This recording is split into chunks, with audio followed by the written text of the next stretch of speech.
दोस्तों आज के वीडियो में हम पढ़ेंगे निस्सिम एज़ेकल के बारे में। ओके, मैं ज़्यादा कुछ नहीं बोलूँगा अभी। सीधा वीडियो में घुसता है एंड एंड में मिलता हूँ। दोस्तों शुरू करते हैं। निस्सिम एज़ेकल पैदा हुआ 16 दिसंबर 1924 में बॉम्बे में, जिसे मुंबई कहा जाता है। उनका डेथ हुआ 9 जनवरी 2004 मुंबई में। ठीक है, वो किस में बिलोंग करते थे? वो थे इंडियन ज्यूइश पोएट और प्ले राइट। और उनका ज़्यादातर लिखा इनफैक्ट पूरा लिखा इंग्लिश में था। ठीक है, और वो फेमस किस लिए थे? इंडिया में इंग्लिश वर्निकुलर लिटरेरी जॉनर का फाउंडेशन रखने के लिए वो फेमस थे। ठीक है, उनके कुछ फेमस पोइट्री है। नाइट ऑफ द स्कॉर्पियन, जिसे 1965 में पब्लिश किया गया। द पैट्रियट 1977 में। द अनफिनिश्ड मैन, जो कि कलेक्शन है। उनका इंग्लिश में लिखना कॉलोनियल इन्फ्लुएंस के कारण कभी तारीफ तो कभी आलोचना का विषय भी बना। ओके, समझ गए? तक आगे बढ़ते हैं। उनके अर्ली लाइफ के बारे में बातें करते हैं। वो किस कम्युनिटी में बिलोंग करते थे? वो बेने इज़राइल कम्युनिटी से संबंधित थे, यानी मराठी बोलने वाले ज्यूस, मतलब चिल्ड्रन ऑफ इज़राइल। ठीक है, उनका बैकग्राउंड थोड़ा जान लेते हैं। उनके पापा के बारे में। उनके पापा पहले स्कूल प्रिंसिपल, बाद में बोटैनी और जूलॉजी के प्रोफेसर बने। ठीक है, उनका पढ़ाई हुआ मिशनरी स्कूल में। ग्रेजुएशन किया उन्होंने bachelor degree in literature from Wilson college, university of Mumbai. Master degree in 1947। Philosophy at Birkbeck college, London 1952 में। लंदन का रिच आर्ट, थिएटर और सिनेमा उनके लिखने का बड़ा सोर्स बना। ठीक है, और उनका जो पहला वर्क था वो था अ टाइम टू चेंज, जो 1952 में लिखा गया, जो लंदन के समय से प्रभावित थी। ठीक है, अभी उनके करियर पाथ के बारे में बात कर लेते हैं। इंडिया में मास्टर्स करते वक्त लिटरेचर पढ़ाया, पॉलिटिक्स से थोड़ा बहुत जुड़ा रहा। एब्रॉड में बात कर लेते हैं। 1964 में यूनिवर्सिटी ऑफ लीड्स, यूके में विजिटिंग प्रोफेसर बने। इंटरनेशनल कॉन्फ्रेंसेस में भाग लिया। मराठी पोइट्री का ट्रांसलेशन किया और यंग पोइट्स को गाइड किया। ठीक है, उन्होंने जर्नलिज्म में भी काम किया। मेजर इंडियन पब्लिकेशंस के लिए लिखा। Times of India, the illustrated weekly off India, इसमें भी काम किया।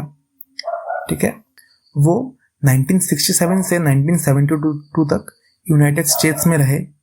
लिखना कुछ समय के लिए बंद कर दिया था, बाद में इंडिया लौट के लिखना वापस शुरू किया।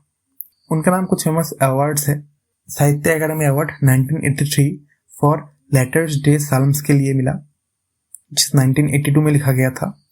पद्मश्री मिला 1988 में। प्रोफेसर ऑफ इंग्लिश बना यूनिवर्सिटी ऑफ मुंबई में। उसने कुछ जर्नल्स एडिट किया, जैसे poetry India, quest, imprint, Indian, PEN। ठीक है, उनके जो पोइट्री कलेक्शन है वो टोटल 10 है, जो कि a time to change, 60 poems, the discovery of India, etcetera etcetera. आप स्क्रीन पे देख लो। तो उनका जो सबसे फेमस पोएम था वो था night of the scorpion. Okay, I hope आपने पढ़ा होगा अपने कॉलेज में या स्कूल में। उन्होंने टोटल 4 प्लेज लिखी थी। 3 प्ले एक कलेक्शन में थी। प्लेस का नाम था नलिनी, मैरिज पोएम और एंड द स्लीप वॉकर्स। और एक अलग पोएम था जो कि do not call it suicide, जिसे 1993 में पब्लिश किया गया। उनके नाम कुछ प्रोज वर्क्स और एसेस है। उन्होंने फिलोसफी और पोइट्री पर एसेस लिखे। 3 एंथोलॉजीज में योगदान दिया, जो कि है एन एमर्सन रीडर, अ जोसेफ किंग रीडर और another India, anthology of fiction and poetry. तो देखो, निस्सिम एज़ेकल के राइटिंग्स पर कुछ राइटर्स का इन्फ्लुएंस था, जैसे T.S. Eliot, W.B. Yeats, Ezra Pound, Rainer. उनसे क्या सीखा एज़ेकल ने? उनसे उन्होंने सीखा इमेजरी और डिक्शन। एज़ेकल के इमेजेस, यानी शब्दों से बनाए गए विजुअल्स। ठीक है, एज़ेकल के इमेजेस और डिक्शंस बहुत ही प्रिसाइज होते थे, बिल्कुल इन पोइट्स की तरह। इन पोइट्स मतलब जिनसे वो इन्फ्लुएंस हुए थे, एलियट, ईट्स, पाउंड एक्सेट्रा। ठीक है, और उनके राइटिंग्स में आयरनी और इमोशनल डिस्टेंस भी सीखा एज़ेकल ने।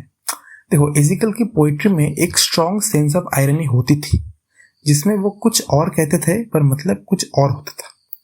वो अपने इमोशंस को डायरेक्टली एक्सप्रेस नहीं करते थे, बल्कि थोड़ा सटल और दूर से, जो उनके कॉन्टेम्प्रेरी पोइट्स का भी स्टाइल था। उनका राइटिंग स्टाइल के बारे में भी बात करते हैं। उन्होंने अपने पोएम्स में यूज़ किया फॉर्मल स्ट्रक्चर, यानी ट्रेडिशनल और रेगुलर पोएम फॉर्म, और यूज़ किया फ्री वर्ड्स, जिसमें राइम और रिदम पैटर्न का कोई फिक्स पैटर्न नहीं था। ठीक है, इस कॉम्बिनेशन से उनके पोएम्स में अलग अलग टोन्स और वॉइसेस आती थी, कुछ सीरियस, कुछ ह्यूमरस, कुछ पर्सनल और कुछ क्रिटिकल। अभी हम बात कर लेते हैं एजिकल की पोइट्री के कुछ थीम्स के बारे में। देखो, पहला है उनका अर्ली वर्क्स। देखो, शुरुआती पोएम्स एक पोएटिक ड्रीमर के माइंड को दिखाती है।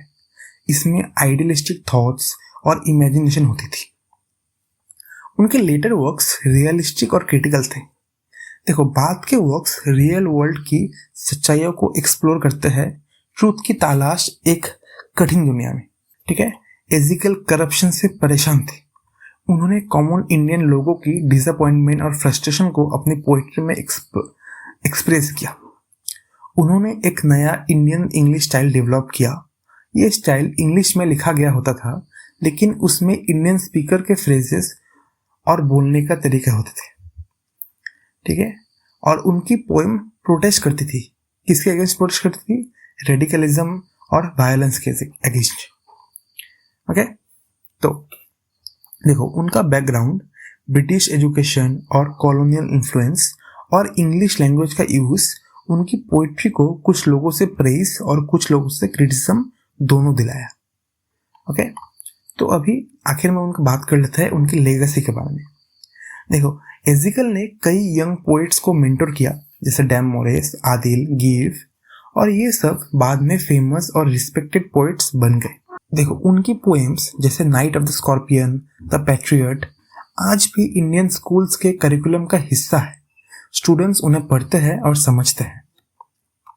ठीक है, एजिकल को कहा जाता है father of post independence English language words in India. ये मतलब है कि उन्होंने 1947 के बाद इंडियन पोइट्री इन इंग्लिश को डेवलप करने में मेजर रोल प्ले किया। ठीक है, इसका इम्पैक्ट क्या था? उन्होंने इंग्लिश लिटरेचर का एक नया एरा शुरू किया, जिसमें इंडियन लोग अपनी आवाज़ इंग्लिश में एक्सप्रेस करने लगे। ओके, आई होप आप समझ गए। दोस्तों, आई होप आपको ये एक्सप्लेनेशन समझ में आया। अगर समझ में आया तो प्लीज़ मेरी वीडियो को लाइक करना, चैनल को सब्सक्राइब करना, और अगर अभी भी कोई डाउट है तो प्लीज़ कमेंट्स में पूछिए, मैं रिप्लाई कर दूंगा। थैंक्स दोस्तों, तब तक पढ़ते रहिए और सीखते रहिए।